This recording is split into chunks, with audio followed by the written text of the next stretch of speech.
Abre comigo em Juízes, livro de Juízes, está antes dos livros dos reis, ajudou? Antes de 2 Samuel, 1 Samuel, de Ruth. Juízes capítulo 13, nós vamos falar da vida de Sansão. Quantos conhecem Sansão aqui? Já ouviram falar de Sansão? Sansão é conhecido, né? Um personagem muito conhecido na Bíblia, na palavra, na história, né? Deixa eu colocar um pouco de água aqui para mim. Eu ia tentar abrir com uma mão só, mas eu percebi que eu ia fazer alguma coisa errada. Amém? Irmãos, eu quero falar um pouquinho sobre o Deus da segunda chance. O Deus que nos dá sempre uma nova oportunidade. E nós veremos, né, na vida de Sansão esse princípio. Né, que Deus não desiste de nós. Assim como Sansão começou a sua vida e no meio do caminho desviou, Deus o restaurou e deu uma nova chance para que o final da sua vida fosse como o começo. O Sansão recebeu uma nova chance da parte do Senhor, né? E nós também podemos receber uma nova chance da parte do Senhor. Eu não sei o que você tem passado, eu não sei como tem sido o seu estilo de vida. De repente você tem tido um estilo de vida que não condiz com a palavra de Deus, que não está muito em condição com o que Deus deseja de você. Você no meio do caminho de repente tropeçou, de repente desviou da vontade de Deus. E o Deus da Bíblia, e o Deus que eu vou ministrar para você, está dizendo nessa noite: eu te dou uma nova oportunidade, uma nova chance. Porque eu vou fazer com que o final da sua história seja perfeito. Amém? Vamos ler? Juízes capítulo 13, versículo de 1 a 5. Diz assim: e os filhos de Israel tornaram a fazer o que era mal aos olhos do Senhor. E o Senhor os entregou na mão dos filisteus por 40 anos. E havia um homem de Zorá, da tribo de Dan, cujo nome era Manoá. E a sua mulher, sendo estéril, não tinha filhos. E o anjo do Senhor apareceu a esta mulher e disse-lhe: eis que agora és estéril, e nunca tens concebido. Porém, conceberás e terás um filho. Agora, pois, guarda-te de beber vinho, ou bebida forte, ou de comer coisa imunda. Porque eis que tu conceberás e terás um filho, sobre cuja cabeça não passará navalha, porquanto o menino será nazireu de Deus desde o ventre, e ele começará a livrar a Israel da mão dos filisteus. Amém? Essa é a história da vida, o início da história da vida de Sansão. Um homem que foi escolhido desde o ventre.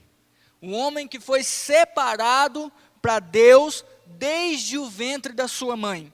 A palavra nazireu quer dizer aquele que foi consagrado, separado para um propósito. E nós depois vamos ler a palavra em Números, vai falar o que era o voto do nazireu. Mas assim como Sansão foi escolhido, nós também, eu e você, fomos escolhidos no ventre da nossa mãe. A Bíblia diz em Salmos 139, versículo 16, se vocês quiserem anotar, diz que os teus olhos me viram o corpo ainda informe, e no teu livro foram escritas todas as coisas a meu respeito, antes de nenhuma delas existirem. Ou seja, o salmista está dizendo que o Senhor o tinha escolhido desde o ventre da mãe. E que no livro do Senhor, no livro do propósito de Deus para as nossas vidas, Ele já tinha escrito acerca de cada detalhe da nossa vida. Deus estabeleceu uma vontade para mim e para você. Deus, a Bíblia diz em Efésios 1:4, que o Senhor nos elegeu nele antes da fundação do mundo, para sermos santos e irrepreensíveis diante do Senhor. A palavra de Deus também diz em Efésios, se eu não me engano no capítulo 2, que nós somos feituras de Deus, criado em Cristo Jesus, para as boas obras, as quais o Senhor preparou de antemão para que andássemos nela. Então diga para a pessoa do seu lado: você foi escolhido. Você foi escolhido antes mesmo de nascer, antes mesmo de vir ao mundo, de vir a existir. Você foi escolhido. Deus escreveu ao teu respeito, Ele estabeleceu um propósito. Nós vemos isso por toda a Bíblia. Nós vemos isso na vida de Davi, nós vemos isso na vida de Samuel, nós vemos isso na vida de Sansão, nós vemos isso na vida dos apóstolos que iniciaram a igreja, que o Senhor nos escolheu, nos separou. A Bíblia diz que nós fomos lavados e santificados no sangue do Cordeiro. Quantos creem, digam amém. Você foi separado para um propósito. Amado, o Senhor é soberano. Amém? Você crê que Deus tem o melhor para a sua vida, sim ou não? Então Deus, sendo soberano e bom, a Bíblia diz que o Senhor é bom e a sua misericórdia dura para sempre. Nós lemos em 2 Coríntios capítulo 1, versículo 3, que Ele é o Deus de toda a consolação e o Pai das misericórdias. A Bíblia diz que o Senhor é compassivo, longânimo, tardio em irar-se. A Bíblia diz que Ele é que sabe os pensamentos que tem a nosso respeito. Pensamentos de paz e não de mal, para dar o fim que desejamos. Você deseja um fim bom ou ruim para a sua vida? Quem deseja um fim bom, levanta a mão. Quem deseja um fim ruim, levanta a mão. Ninguém é louco, né? Deus sabe o que é melhor para a sua vida. E eu posso dizer com propriedade, porque a Bíblia diz, e eu creio na palavra. Quem crê na palavra? Amém? Amém? A Bíblia diz assim: a vontade de Deus é boa, perfeita e agradável. Então esse Deus misericordioso, compassivo, longânimo, que a sua misericórdia é eterna, que Ele é bom, que Ele sabe dar boas coisas aos filhos, Ele escreveu os nossos dias, Ele escreveu um propósito para mim e para você. E a nossa plenitude, a plenitude de alegria, de vida, de prazer, está no propósito de Deus. Você só vai viver satisfação verdadeira, você só vai viver uma vida abundante andando no caminho do Senhor. Não há alegria, não há prazer, não há satisfação, não há plenitude fora dos caminhos do Senhor. Irmão, o que eu quero dizer é o seguinte: que como Sansão foi escolhido desde o ventre, eu e você fomos escolhidos desde o ventre. Mas o que acontece com as nossas vidas é que nós não conhecemos a vontade do Senhor para nós. E não andamos em conformidade com essa vontade. Por isso que a nossa vida às vezes é travada. Nós vamos aprender mais um pouquinho com Sansão. E eu quero dizer para você que quando Deus te escolheu, e Deus escolheu os seus pais, o que deve ser o papel do pai? Eu falo isso com temor no meu coração, porque eu oro todos os dias, irmãos, como pai. Acho que eu sou o pai mais fresco daqui, né? Estou fresquinho. Mas eu falo isso com muito temor, porque eu peço a Deus graça e sabedoria, para que eu possa conduzir e criar o meu filho segundo a vontade de Deus. Para que eu possa ensiná-lo e para que ele venha cumprir todo o propósito que Deus estabeleceu para a vida dele. Eu sei que o Espírito Santo no meu coração me disse que o filho que eu tivesse seria sacerdote do Senhor. E Deus falou isso comigo. Então meu filho já foi consagrado a Deus, separado e dedicado totalmente. E o que Deus tem para a vida dele é isso, é ser um sacerdote consagrado de tempo integral. E o que eu devo fazer? Eu devo ensiná-lo o caminho do Senhor para que ele seja um sacerdote e venha cumprir a vontade do Senhor. Ah, pastor, eu falei isso de manhã.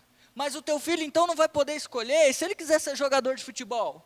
E se ele quiser ser médico? E se ele quiser ser advogado? Não, ele vai ser o que Deus escolheu para que ele fosse.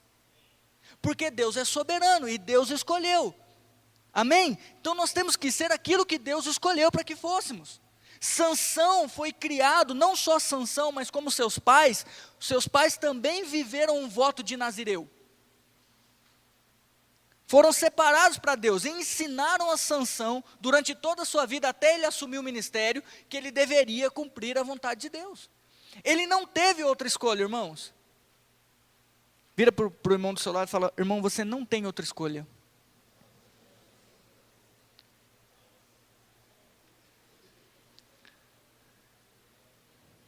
Esse negócio de livre-arbítrio, irmão, é complicado. Por quê? Porque nós podemos até escolher. Nós temos capacidade de escolher. Mas se não escolhemos a vontade de Deus, nós vamos sofrer. E se não escolhemos a vontade de Deus, e achamos que estamos vivendo bem, vai chegar um dia diante do Senhor Jesus, que nós prestaremos conta de tudo que fizemos por meio do corpo. E seremos julgados por aquilo que escolhemos. Porque o Senhor, soberano sobre as nossas vidas, amém? Você crê que o Criador tem poder sobre a criatura? Então, o Criador pode falar para a criatura o que Ele quer dela. Certo ou não? Se você faz um carro, você criou o carro, você fez o carro, você dá a funcionalidade que você quiser para o carro é seu. Sim ou não? Se você quiser colocar um pneu de pedra no carro para ele andar, o carro é seu. Você dá a funcionalidade que você quer. Deus é o nosso Criador. Ele é soberano e Ele escreveu a nosso respeito. Ele determinou os dias. E detalhe, a Bíblia diz que a vida com que o Senhor Jesus veio nos dar é uma vida abundante. Quantos melhoraram de vida depois que conheceram a Cristo e a sua palavra? Eu creio que todos aqui entenderam que o que Deus tem é melhor. Amém? Vamos entender um pouquinho esse voto de Nazireu. O que é esse voto de Nazireu? Vai comigo para Números, volta um pouquinho aí. A palavra, Números 6. Números capítulo 6. Deixa sua Bíblia em Juízes, não perca Juízes. Amém? Acharam? Versículo 1. E falou o Senhor a Moisés dizendo: fala aos filhos de Israel e dize-lhes: quando um homem ou mulher se tiver separado, fazendo voto de Nazireu, para se separar ao Senhor, de vinho e de bebida forte se apartará, vinagre de vinho, nem vinagre de bebida forte não beberá, nem beberá alguma beberagem das uvas, nem uvas frescas nem secas comerás. Todos os dias do seu nazireado não comerá de coisa alguma que se faz da vinha, desde os caroços até as cascas. Todos os dias do voto do seu nazireado, sobre a sua cabeça não passará navalha, até que se cumpram os dias que se separou ao Senhor. Santo será, deixando crescer livremente o cabelo da sua cabeça. Todos os dias em que se separar, versículo 6, para o Senhor não se aproximará do corpo de um morto, por seu pai ou por sua mãe, por seu irmão ou por sua irmã, por eles não se não contaminará quando forem mortos, porquanto o nazireado do seu Deus está sobre a sua cabeça. Amém? Nazireu quer dizer consagrado e separado ao Senhor, como eu disse.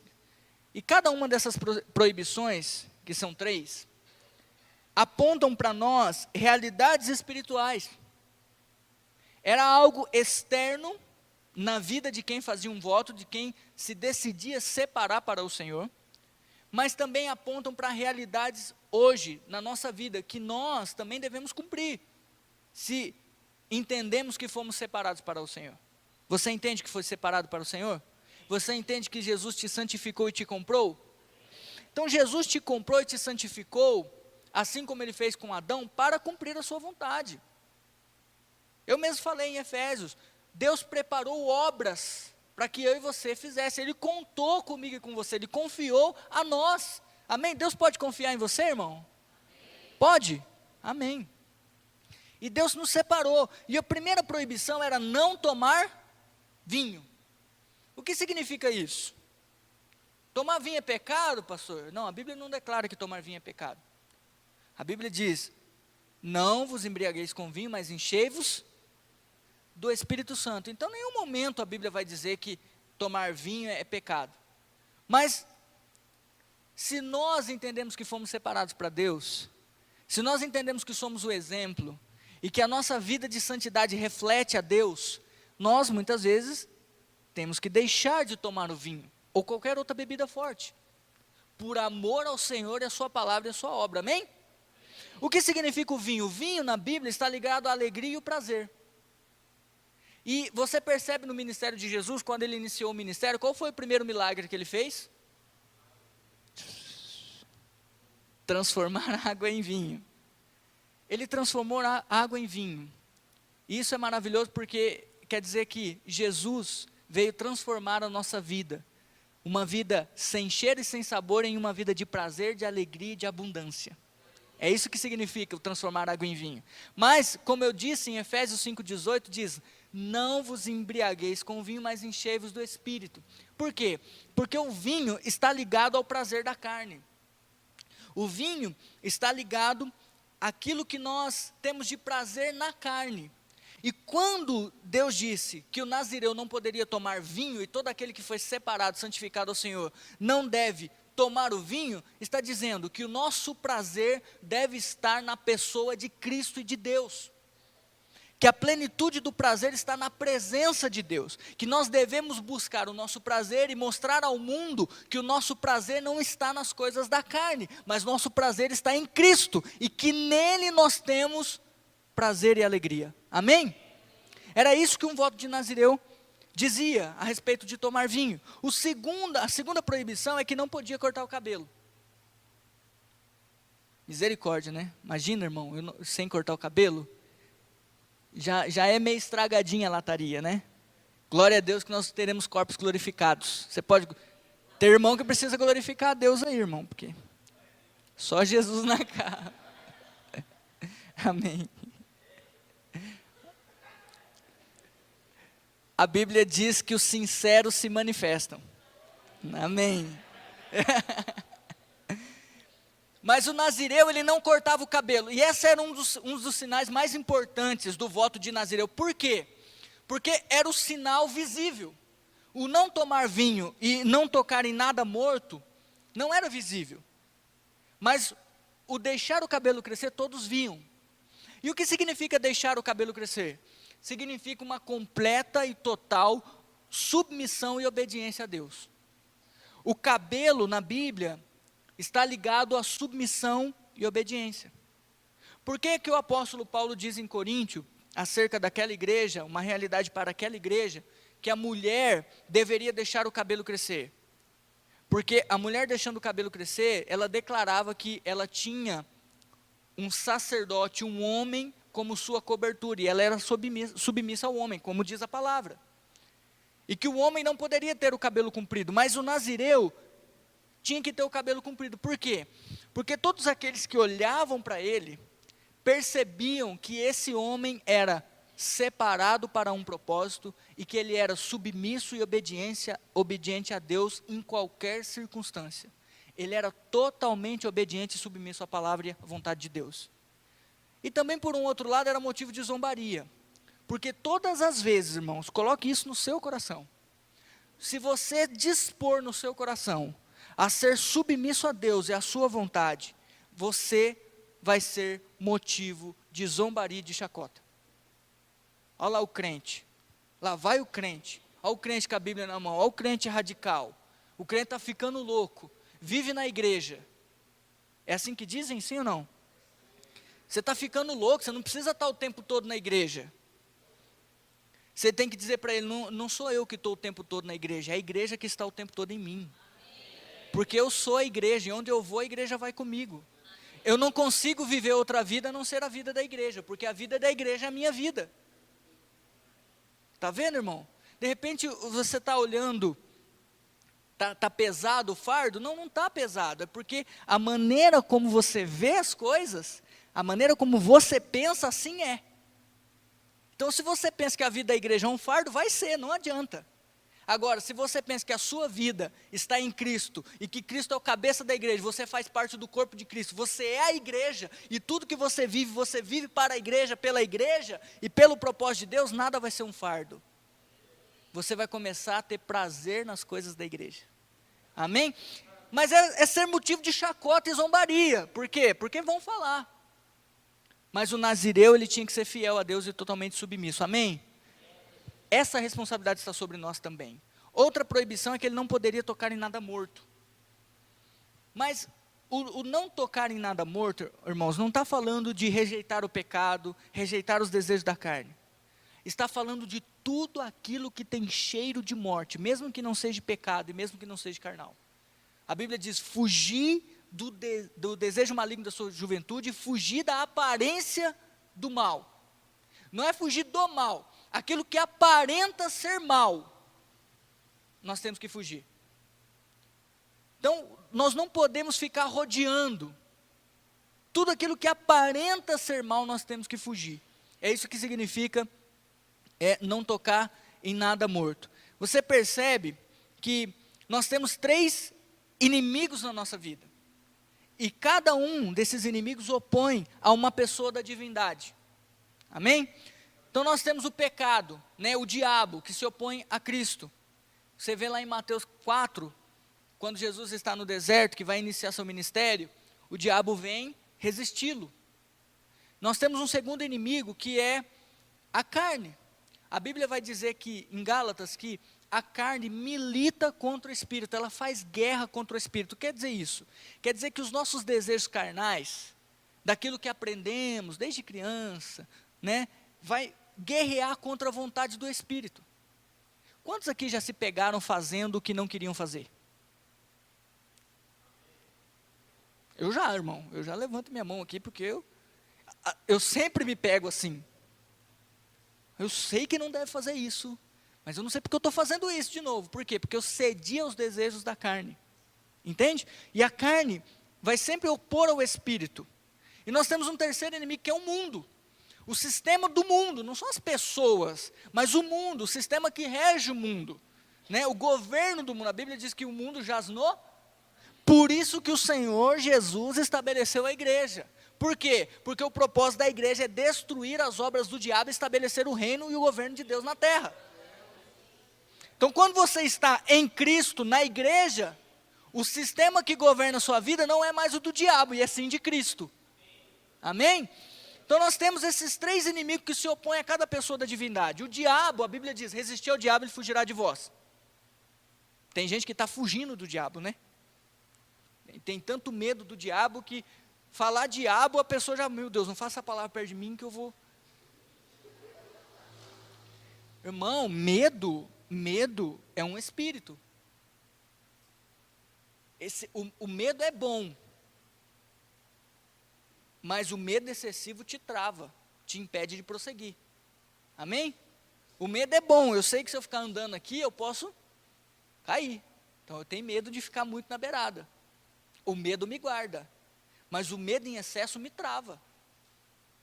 E é uma ação do inimigo para te impedir de prosseguir, de viver aquilo que Deus tem para a sua vida. Né? A Bíblia diz, resistir o diabo, ele fugirá de vós. Se você resiste em nome de Jesus, ele vai fugir. A Bíblia diz que como que nós vencemos a carne? Alimentando o Espírito. Crendo na cruz, confessando que você é nova criatura em Cristo. Crendo no poder da cruz, pela fé na sua vida. Você alimenta o Espírito e vence a carne. E o mundo, como que nós vencemos? Quem estava aqui de manhã? Como que nós vencemos o mundo? Não é possível. Já esqueceram? Meu Deus. O mundo nós vencemos em comunhão com Deus. Num relacionamento íntimo e pessoal com Deus. Se você não tem comunhão com Deus, irmão, não tem como. E o mundo tem cheiro de morte. Você quer entender o que é morte? Vou te explicar. Acorda domingo de manhã e fica em frente à televisão o domingo inteiro. Você vai perceber no final do dia que você está cheirando morte. Ah, mas não vi nada não pequei, só assisti televisão. Não passou o dia inteiro sem comunhão com Deus. Não se preparou para o culto. Vai cheirar morte. Você fica insensível. Fica como morto espiritualmente, insensível à voz do Espírito, insensível à voz de Deus. Então o mundo, o sistema, e o mundo, irmão, o sistema dele nos leva a isso. É ou não é? A correria para que nós não tenhamos comunhão com Deus. A correria para que não tenhamos comunhão com a igreja. Está cheirando morte. Como Sansão, precisamos rejeitar o vinho da alegria e o prazer da carne, trazer o selo da submissão e obediência e rejeitar a morte. O que acontece? O que aconteceu na vida de Sansão e o que acontece na nossa vida diante dessa consagração, dessa santificação? Diante desse voto, de viver dessa maneira para Deus. Né? Juízes, Juízes capítulo 13, versículo 25. Vamos ver o que é que acontece, que aconteceu com Sansão e que acontece na vida de todo aquele que foi separado, escolhido e está vivendo a vontade de Deus. 13, versículo 25 diz assim. Quem achou, diga amém. Amém. Vocês estão muito quietos. Não dorme não. Vira para o seu irmão falando, não dorme não, irmão.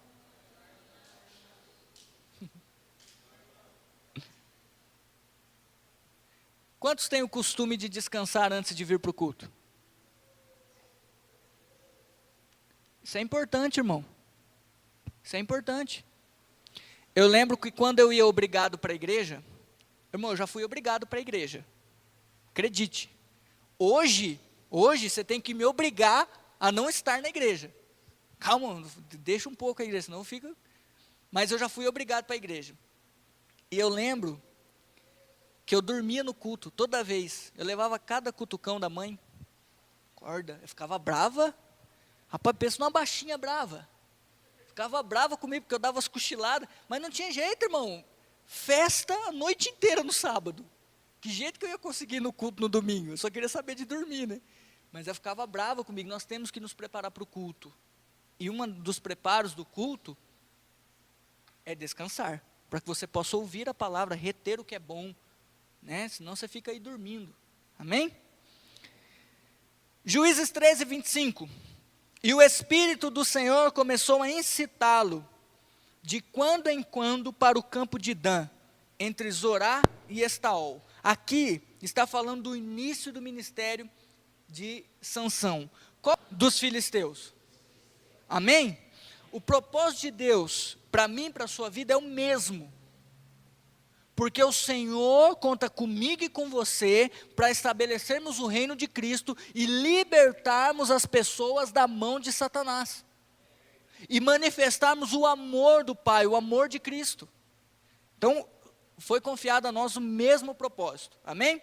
Olha o capítulo 14, versículo 6. Então o Espírito do Senhor se apossou dele tão poderosamente que despedaçou o leão como quem despedaça um cabrito, sem ter nada na sua mão. Porém, nem a seu pai nem a sua mãe deu a saber o que tinha feito. Então ali, Deus começa a usar Sansão. E Sansão começa a cumprir a vontade de Deus. Nós sabemos que o grande dom que havia sobre a vida de Sansão era a sua força. Amém? Mas não era uma força natural, irmão. Não era uma força de alguém que era forte, musculoso, não, era algo sobrenatural. E isso é porque a unção do Espírito Santo estava sobre ele. Por isso que ele agia impelido, a Bíblia diz, o Espírito do Senhor começou a incitá-lo, ou seja, o Espírito do Senhor começou a impelir Sansão, a gerar nele o desejo de fazer a obra. E quando ele estava diante dos inimigos, ele tinha uma força que os inimigos não sabiam de onde vinha a força de Sansão. Sabia que era o Espírito de Deus sobre a vida dele, mas era algo sobrenatural. Por quê? Porque ele era uma pessoa comum, como eu e você. Ele não era um cara musculoso, ele era uma pessoa comum. Ele não era um cara forte que nem eu, assim. Ele era um cara simples, normal. E aí os filisteus, o inimigo olhava e falava, mas de onde vem essa força? Nós temos que descobrir. Por que ele é tão forte assim? Por causa da unção do Espírito Santo sobre a vida dele. E o que é unção? É o poder que nos capacita a cumprir o propósito de Deus. Nós não podemos caminhar sem a unção de Deus. Sem a unção de Deus, nós não conseguimos progredir na nossa vida. Nós vamos até uma altura e paramos. Mas com a unção de Deus, nós vamos além. Com a unção de Deus nós não desistimos. Com a unção de Deus, em meio às circunstâncias e tribulações, nós fazemos o que ninguém faz. Enquanto está todo mundo murmurando, desanimando e desistindo, você, através da unção, da direção do Espírito, do poder de Deus, você está avançando, crendo, declarando. É isso que o poder e a unção de Deus faz. A unção revela para nós a força do Senhor. E nós devemos caminhar na força do Senhor e não na nossa força. Nós devemos caminhar no entendimento e na vontade do Senhor e não no nosso próprio entendimento. Irmão, sabe por que você está desanimado? Sabe por que você está abatido, angustiado, e parece que tudo à sua volta não dá certo? Porque você tem caminhado na sua própria força. Está na hora de você começar a caminhar na unção de Deus. Só que, detalhe, muito interessante, que nós só caminhamos na unção de Deus quando nos dispomos a viver uma vida de santidade, separada e dedicada a Deus. Você vai perceber que o inimigo começa a seduzir Sansão. Porque o inimigo sabia que a unção e o poder que havia na vida dele era através do Senhor. Irmão, o diabo sabe que ele não pode contra Deus, irmão. Uma luta entre Deus e o diabo não pode contra Deus. Ele é inimigo das nossas vidas. Então, ele sabe que ele não pode contra o Espírito do Senhor. O que ele faz? Ele vai nos seduzir, para que nós possamos pecar contra Deus e sair dos caminhos do Senhor. E percamos a unção, o poder de Deus sobre as nossas vidas, para que o diabo venha e consiga nos atacar e nos ferir. É assim que ele fez com Sansão. O diabo começou a seduzir Sansão. Quais eram as 3 proibições? Não tomar vinho, não tocar em nada morto, e o cabelo, que era sinal de submissão e obediência. A Bíblia declara que Sansão andava entre os parreirais de uva. Parreirais é uva, não tem como ser outra coisa. Ele andava entre as uvas. Irmão, olha o que o diabo faz. Ele coloca na nossa mente o seguinte: não, olhar você pode. Estar no meio você pode, é só não tocar, é só não comer. Entendeu? Então, Deus falou: Sansão, você não pode comer, você não pode beber o vinho. O que o Sansão estava fazendo entre as uvas? Sentindo o cheiro da uva, vendo aquela uva bonita. Eu falei hoje de manhã, citei um exemplo, fazendo analogia a isso. É a mesma coisa Deus falar para você: para de comer picanha, e você fica beirando a churrascaria. Quem gosta de picanha aqui? Meu Deus. E aí você fica beirando, sentindo o cheiro, o aroma. Irmão, você vai ser tentado e você vai cair na tentação.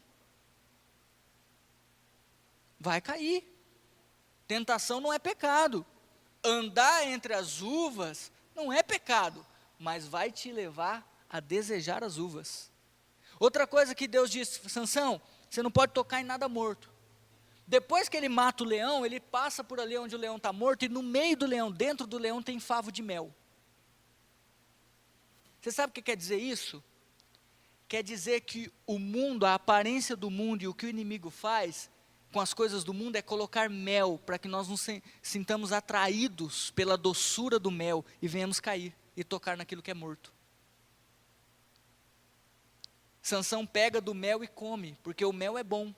Olha o que a Bíblia diz em Provérbios: que os lábios da mulher estranha são como favos de mel, são suaves. O pecado, irmão, num primeiro momento é suave, é gostoso. O mundo, as coisas deste mundo parecem atraentes aos olhos, sim ou não? Mas o seu fim é amargoso, é destruição, é ruína. Mas o diabo, ele faz isso, ele quer nos cegar, ele quer nos atrair. O diabo não vem, irmão, como diabo. Ele sabe que se ele vir como diabo, você vai falar: está amarrado, sai daqui em nome de Jesus, ou vai correr.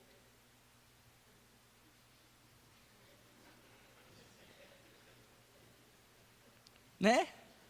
Alguma coisa você vai fazer. Mas como que o diabo vem? Ele vem como um anjo de luz. A Bíblia diz que, se possível, no período da grande tribulação, ele enganaria até os escolhidos. Só não vai ser possível por causa de Deus, que Deus vai guardar. Mas ele vem, irmão, com uma aparência de bom, de bonzinho. Não, isso daqui é bom, isso daqui é mel, isso daqui é puro, é gostoso. Toma para você ver, experimenta para você ver. E nós sabemos que o fim, depois, é destruição. É longe da presença de Deus. Depois, irmãos, na história, depois você lê em casa a história de Sansão. Eu não vou me atentar a ler toda a história, porque nós não temos tempo.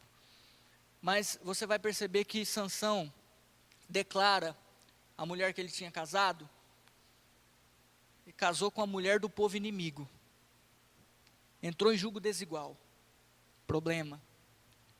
Deus orientava que tinha que casar com a mulher do mesmo povo, que tinha o mesmo propósito, o mesmo foco, a mesma direção. Casou com a mulher do povo inimigo. O que aconteceu? A mulher descobriu, né, ele já havia andado entre as uvas, ele já havia tocado no favo de mel, atraído por aquilo que tinha cheiro de morte. E agora, o principal selo que havia sobre ele, que era o seu cabelo, ele declara a mulher, e chega um momento, né, está lá em Juízes 16, vamos ler, em que os inimigos vêm, ele dormindo, e bota a maquininha e raspa no zero, igual o Bié, mais ou menos assim, ó, raspou no zero. Irmão, eu queria poder raspar meu cabelo desse jeito, eu acho tão fácil cuidar, né, Bié? Não dá trabalho nenhum, né? Irmão, mas se eu raspar meu cabelo, sai todo mundo correndo da igreja. Não fica nenhum. Juízes 16, versículo 19. Então ela o fez dormir. Mas tem mulher que é problema, viu? Então ela o fez dormir sobre os seus joelhos. E chamou a um homem e rapou-lhe as 7 tranças do cabelo da sua cabeça. E começou a afligi-lo e retirou-se dele a sua força. E disse ela: os filisteus vêm sobre ti, Sansão. E despertou ele do seu sono e disse: sairei ainda esta vez como dantes. Porque várias vezes ele tinha saído, irmão, e destruído os filisteus sozinhos. E me sacudirei, porque ele não sabia que já o Senhor se tinha retirado dele. Então, a força que saiu dele não foi dele, foi porque o Senhor se retirou dele.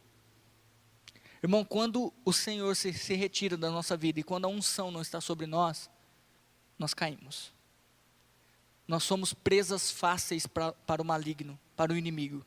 E olha o que acontece, versículo 21. Então os filisteus pegaram nele e arrancaram-lhe os olhos e fizeram-no descer a Gaza. E amarraram-no com 2 cadeias de bronze e girava ele um moinho no cárcere. O inimigo, ele caiu,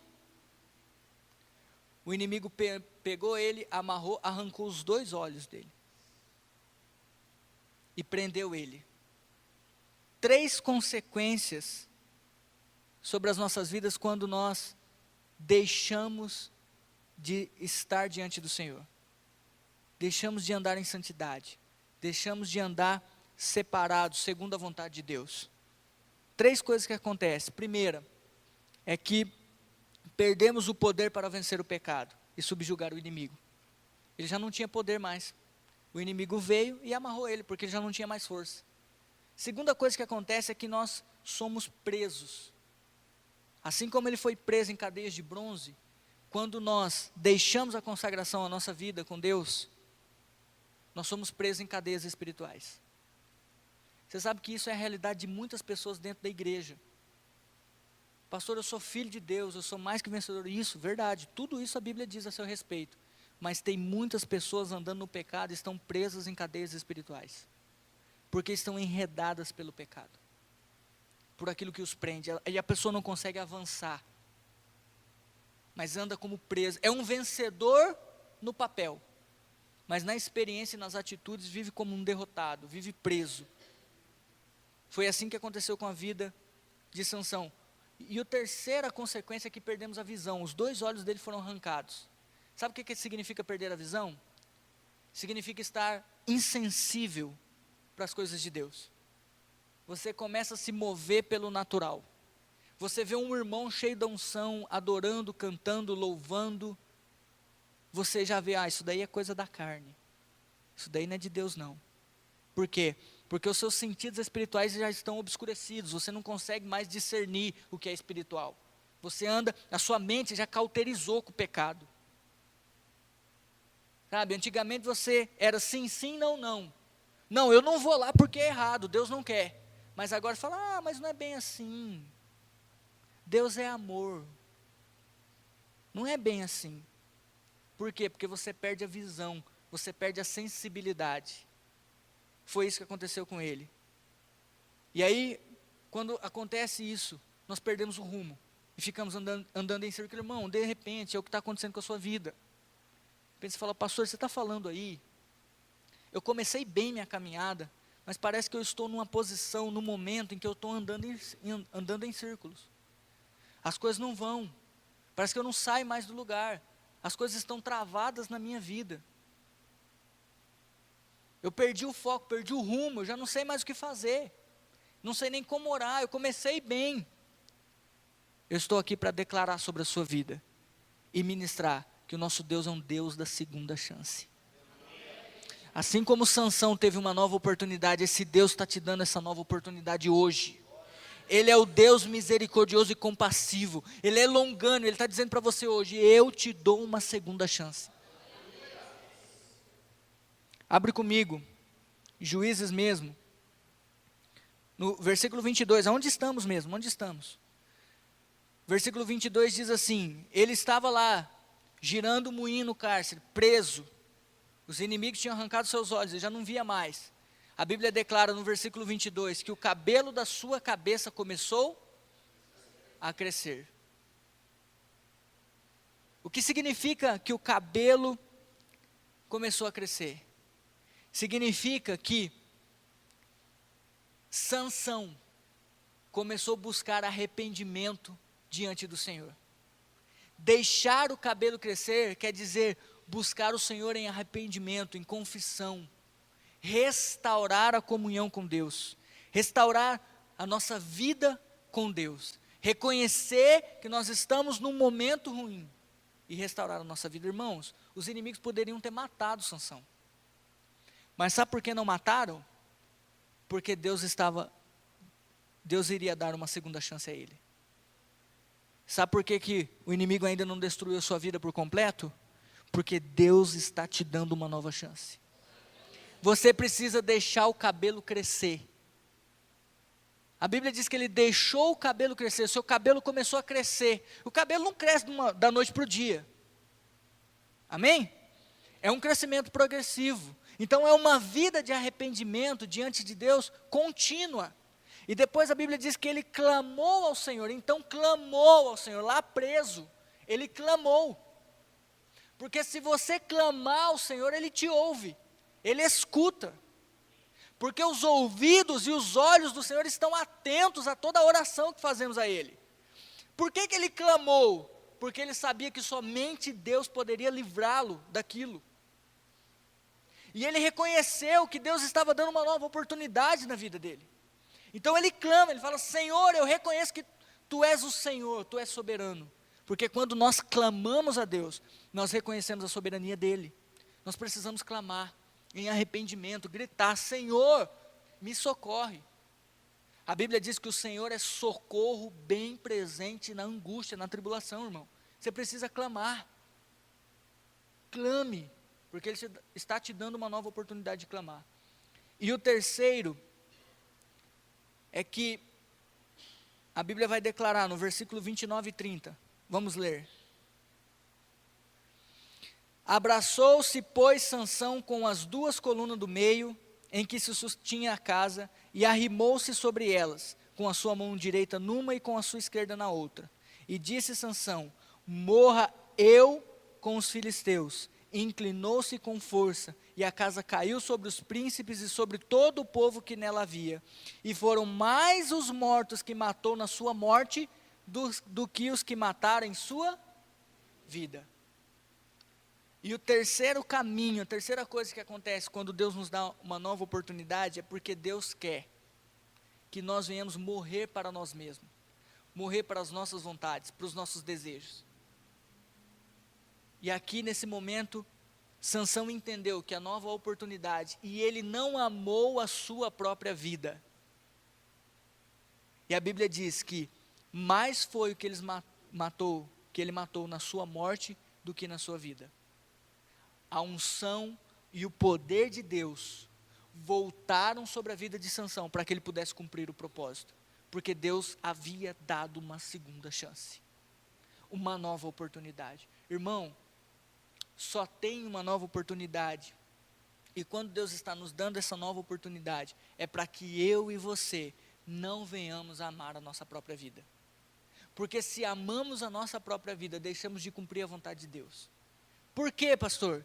Porque amar a própria vida está dizendo que nós desejamos fazer a nossa vontade a qualquer custo. E a Bíblia diz que enganoso é o nosso coração, desesperadamente corrupto. O nosso coração vai desejar o mal. Quando nós não amamos a nossa própria vida, nós estamos dizendo: Senhor, eu estou deixando de lado o orgulho, a arrogância, a soberba, os meus desejos, os desejos de justiça, os meus direitos, eu estou deixando de lado tudo isso, por amor ao Senhor e ao seu propósito, porque eu entendo que o Senhor me escolheu para este tempo. Quantos entendem que o Senhor o escolheu para este tempo? Amém?